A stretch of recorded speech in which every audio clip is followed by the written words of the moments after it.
یہ سب سے پور ترین اپروچز میں سے ایک ہے کہ when you try to drive the concepts out of the past papers and then you consider. بچے سمجھتے ہیں کہ یار ریسنٹ پاس پیپرز کر لیے نا کم از کم بس میں پار ہوں. یہ تو بہت ہی پور اپروچ ہے. the approach should be the reverse one, کہ first of all you should try to understand the concepts of each and every topic and then you should test the strength of that concept by applying onto the given past paper or given question. لیکن بچے reverse چلتے ہیں.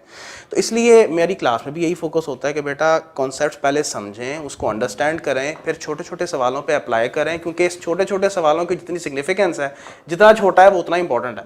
بالکل. کیونکہ سر آپ نے ایک topic میں سے فار ایگزامپل ایک اصول, ایک رول یا ایک میتھڈ سمجھا ہے, اس کو آپ پاس پیپرز کے اوپر اپلائی کر کے سمجھنا چاہو گے تو وہ اتنی بڑی اتنی اچھی کلیئر پکچر نہیں دے گا بمقابلہ اس کے کہ اگر آپ نے اسی کے اوپر بس ایک چھوٹا سا سوال کر لیا ہے اور اس کے اندر بس یہی کمپلیکسٹی ہے کہ اس ٹول کی اپلیکیشن, اس ٹول کو میکسیمم, وہ اس ٹول کی بیسٹ جھلک آپ کو دکھائے گا بمقابلہ ایک ایسے پاس پیپر کے جس میں اس اصول کے علاوہ پتہ نہیں 15 اور بھی اصول میں ہوں گے, تو وہ تو بیچارہ شیڈو ہو جائے گا.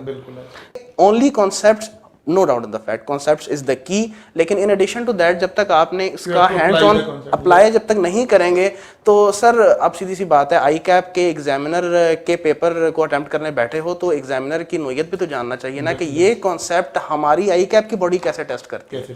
آپ کو بے شمار پیپرز ملیں گے کہ جس میں ایک کانسیپٹ کو اے سی سی اے نے ڈفرنٹ انداز میں ٹیسٹ کیا ہے. آئی کیپ کا لیول آف ٹارچر ہی سر علیحدہ ہوتا ہے. تو how can you know about the nature of testing of this concept if you have not attempted the past paper questions.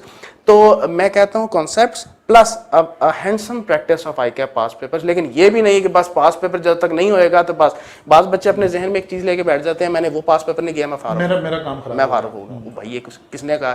میں ہمیشہ بچوں کو کہتا ہوں کہ بیٹا اگر آپ کے کانسیپٹس اچھے ہیں تو آپ اسپرنگ 2023 کا پاس پیپر بھی کر لو گے. ایون اگر تم نہیں بھی کر کے گئے وہ والا پاس پیپر لیٹسٹ اور تم ایگزام میں بیٹھ کے تم کر لو گے, لیکن اگر تمہارے کانسیپٹس ویک ہے نا تو تم 1950 کا بھی کوئی پاس پیپر ہے تم نہیں اٹیمپٹ کر. ہاں بچوں کا اچھا یہ بھی خیال ہے کہ 1950 بہت آسان تھا, ہر وقت ہی مشکل تھا. چلیں یہ تو بڑی زبردست بات آپ نے کی.